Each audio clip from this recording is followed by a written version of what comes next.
they're in a subservient negotiating position with Russia, and they get pushed around. Whereas the United States, by producing more than we need, more than we use, it allows us to be in the dominant position when it comes to some of these negotiations. My name is Mike Mauceli, and this is the Energy Show with REI Energy, where we're energizing your investments and maximizing your tax deductions. Today, we're going to be discussing how does Trump actually fix Biden's energy mess, and you're going to discover how Trump will fix the energy mistakes of Biden. My guest today is Kenny Stein. Kenny is the Vice President of Policy at the American Energy Alliance. Great to have you on the show today, Kenny. Well, Kenny, it's great to have you on the show today. Thanks for having me. So anyway, it's been a pretty exciting couple of weeks, and Trump, of course, he ran on drill baby drill, right? So I just wanted to kind of get your thoughts on how he can kind of clean up this mess we put ourselves in over the last several years. Sure. So yeah, it's obviously going to be a major policy change. The Biden administration ended up being pretty radical on a lot of energy policy issues. More radical, really, I think, than people thought he would be based on the way he had campaigned.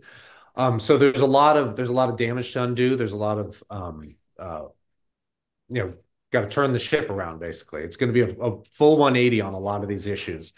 And the it's going to depend. The speed of things is really the question. You know that the Trump administration is committed to reversing a lot of these policy actions that were taken.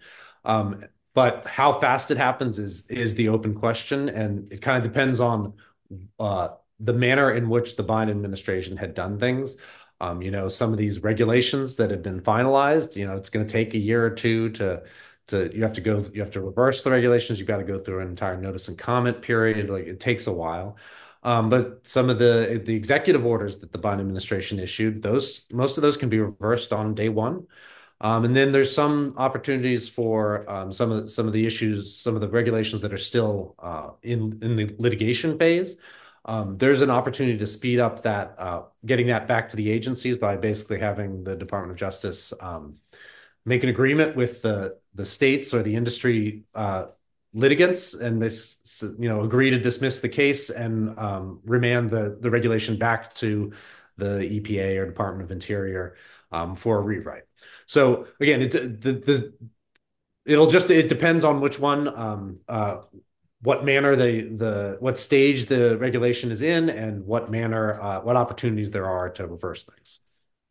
Well, the good thing is, I guess, the oil and gas business, we go through a lot of ups and downs, whether it's prices or, in this case, the Biden administration, so the industry itself is pretty resilient. And but again, like you said, it takes a while to turn that ship. You just don't do it overnight. And I guess my thoughts are is that the EPA, of course, they've been probably the heavy hand of the government that's been stepping on the industry's neck. And how fast can they change those rules? Well, again, it's the worst rules that have been, especially the things like the electric vehicle mandates and the tailpipe emission standards. Those things like take a while to redo. It's a year and a half, 2 years. The some of the other rulemakings that like I said, that are in litigation that have been put on hold, like the new power plant standards, for example, that are trying to outlaw natural gas as a fuel for electricity. There's more opportunity for those things because they've been held up by litigation to get them back to the agency more quickly. So again, with the problem is most of the EPA rules were finalized as final rulemakings. So that you have to go through the entire bureaucratic process to get back to even just to get back to where we were prior to Biden. There's a procedure that you have to go through, and never mind trying to write a new rule beyond that. So luckily, I mean, the oil and gas industry obviously thinks in long timelines, decade long timelines if you're talking about offshore. So, it's an industry that can look sort of down the road. But uh, for the near term, the a lot of the things that have been done by the Biden administration are still gonna be there for a little while. You think the Keystone pipeline will ever get rebuilt? Well, unfortunately, I guess they're TC Energy now. It seems like they've kind of abandoned abandoned ship on that. One thing that does need to happen, and I know there are some folks in Congress that are aware of this as a problem, is changing the way the presidential permit process for a cross-border pipeline, because that's ultimately what blew up Keystone. And also keep in mind, most of the Keystone pipeline, Keystone XL pipeline, actually was built. It was just the cross-border section to Canada that couldn't get built because of this presidential permit process.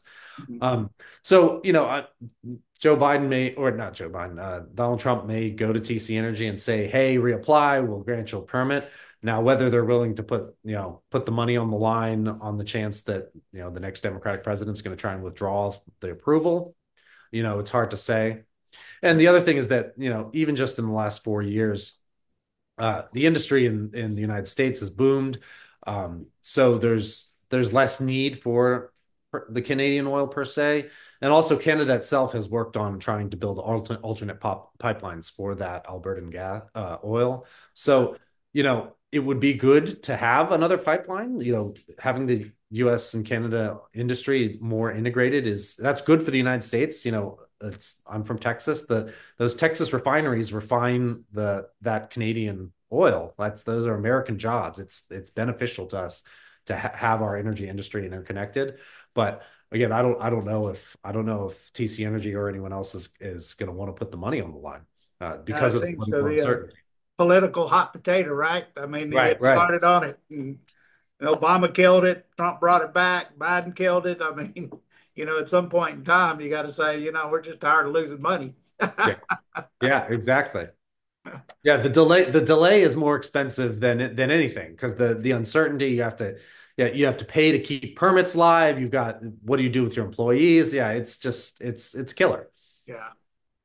And I think that's one of the biggest issues, even with refineries. I mean, it's just a permitting process that takes so long, 10 years or so. I mean, who wants to put money into a project now, especially in these political environments that has a 10-year time frame. So hopefully Trump and the administration can streamline that, not only for oil and gas, but for nuclear and all different forms of energy. I mean, we need all different forms of energy going forward. Yeah. Yeah. Permitting is a major problem for everybody. Yeah. It's not just oil and gas, and it's for highways, it's for building houses. Like building anything in this country is way too hard. And now the thing is, in order to really fix that, you really need action from Congress because it's things like the National Environmental Policy Act that cause those problems. And you can have the most favorable administration in the world who wants to get everything built. But as long as some of these, especially NEPA, but some of these other federal rules that are in place, um, the someone can sue, an environmental group can sue and go to court. And this happened in the first Trump administration. A lot of things they tried to do, environmentalists went to court and got found the one judge. There's this one judge in Montana who will listen to any claim from an environmental group, and he stopped a bunch of Trump rulemakings that they were making that they were trying to get done. He reversed some oil and gas leases, was pulling permits for pipelines. Just the problem is that underlying law is there unless Congress changes it. So that's something that the Trump administration by themselves through regulatory means can't change. It would take working with Congress. So when you look at oil prices, for example, I have a lot of people ask, well, I mean, is Trump going to be able to bring oil prices down in the $30 a barrel range? I don't see how that's possible, drilling horizontal wells because obviously, the majority of horizontal wells, they're at least 20,000 feet deep and they're anywhere from 7 to $13 million a piece in most cases to drill one of them. And so, you really need to have 50 or 60, $70 oil to make them, economical, correct? Yeah, well, and and there's innovation that goes on like that break even price has come down, Right. but yes, it's not $30 a barrel. It's not that low. Yeah, that's what tell a lot of people. I said, well, a lot of times you can get up and say that, but where the real benefit I think comes in when when Trump comes into office, I mean, we're going to have a lot more supply. We're not only going to have oil and gas, but we're going to have LNG, which is going to, basically allow us to sell our products overseas. And, so getting more of that going, I think Europe's recently come out and said that they want to buy liquefied natural gas from the U.S. instead of Russia. So, I think just going from the whole facet of the energy business, obviously it's going to put more supply out there. Yeah. Yeah. I mean, and the investment and growth prospects are I think are separate for natural gas versus oil under the Trump administration. There's a huge opportunity for growth in the natural gas market. You already talked about LNG, but also the huge demand for electricity, new electricity generation for especially for data centers and AI. That's going to be met by natural gas power generation. And so there's a huge opportunity for natural gas investment. On the oil side, the oil price is globally set. Like, we are a player in that market, but we don't set the market. But the key for me is, I don't think setting a barrel per day target is that useful anymore. That's sort of like thinking from the 70s during the oil embargo and that kind of thing. What we really need is we need a regulatory environment that makes it cost efficient and time efficient to produce oil in the United States. That way, anytime there are price spikes, say Israel decides to bomb Iran's oil export facilities, U.S. producers can produce to meet that demand.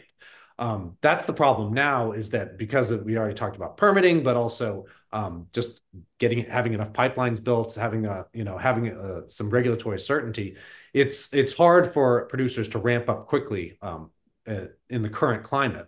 But if you make things more regulatory certainty, just more efficient in general, would allow U.S. producers to meet that demand. And again, any global demand that increases from, say, Africa developing or India booming economically, we want to be able to meet that amount. And, that's not going to be doubling our production. I mean, talking realistically, but a couple more million barrels per day, that's very doable.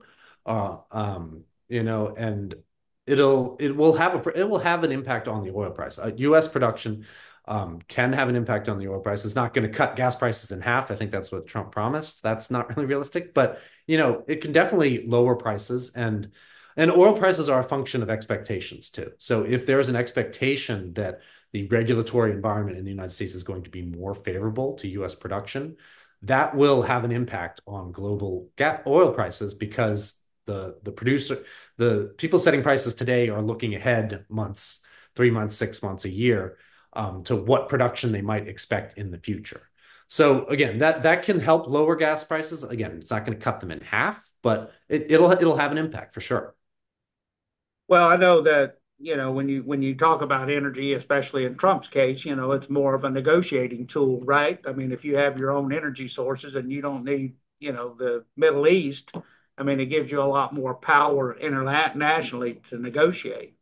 Oh, absolutely. It's night and day. And you think about 20 years ago when George Bush was talking about, dependence on countries that hate us, and we're talking about it was a national security crisis that we were importing half of the oil that we use.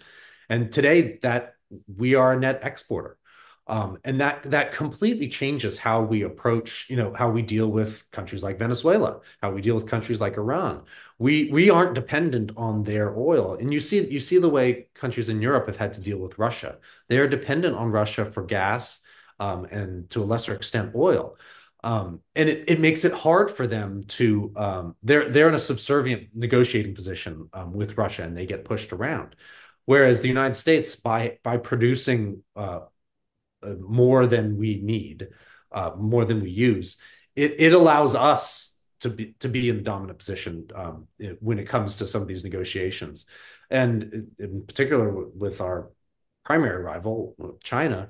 China doesn't have those domestic they have some domestic oil, some domestic natural gas, but not anywhere close to the amount that they need and the amount that they use. And that's part of their anxiety. That's part of why they're so aggressive in the South China Sea. That's why they're spending so much money to build roads and ports in Africa and make deals with Middle Eastern countries because they recognize the weakness, the national security weakness that not having your own energy sources creates for you. Yeah, plus you have a lot of,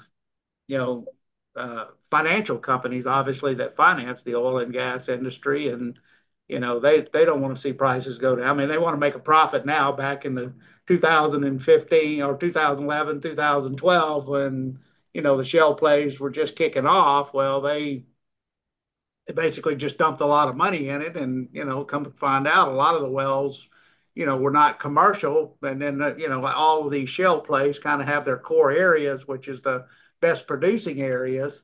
And so they want to make money obviously now too. So I think the oil and gas industry has become a lot more aware of how we spend our money. And like you said earlier, I mean, technology continues to change, and which makes it more efficient for us to produce oil and gas.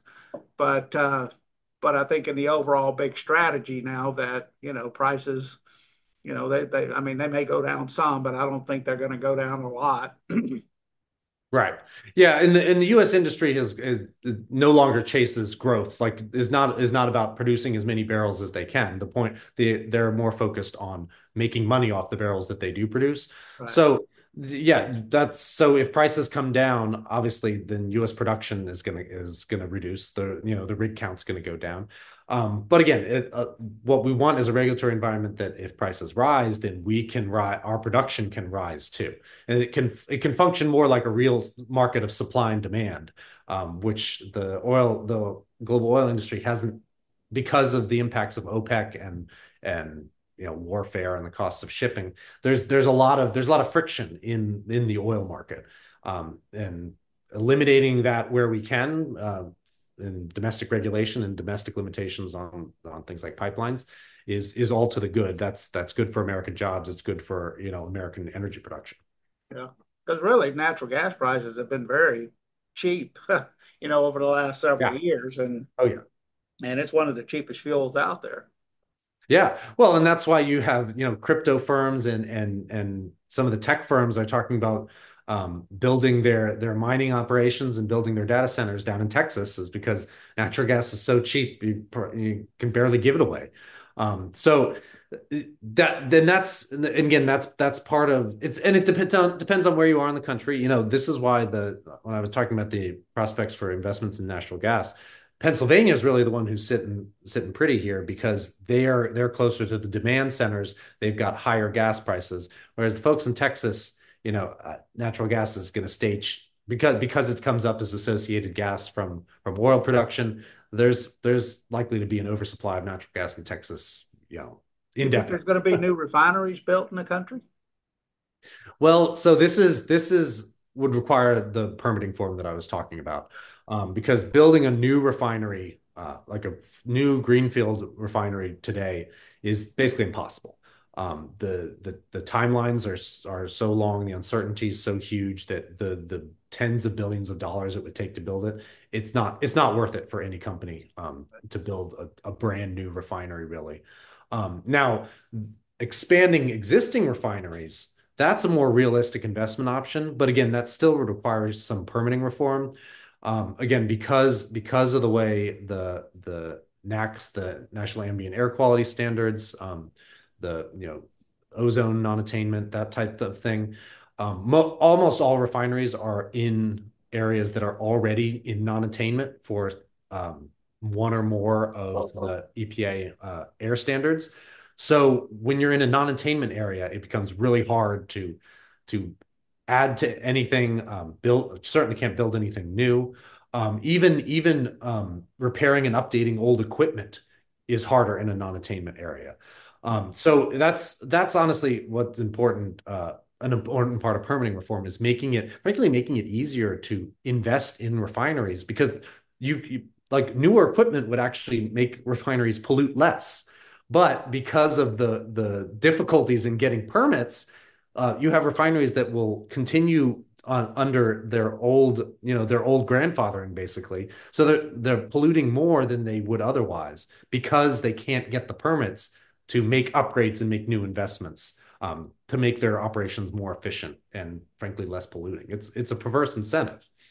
Do refineries affect oil prices? Oh, for sure. Yeah, but well, especially affect gas prices. The price at the pump is the crude oil prices, the global crude oil price is the largest portion of your price at the pump, but there is a delta in there of the costs of refining.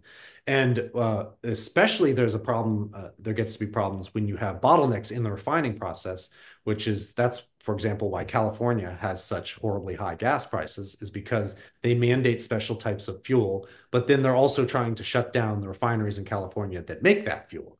So that drives up prices.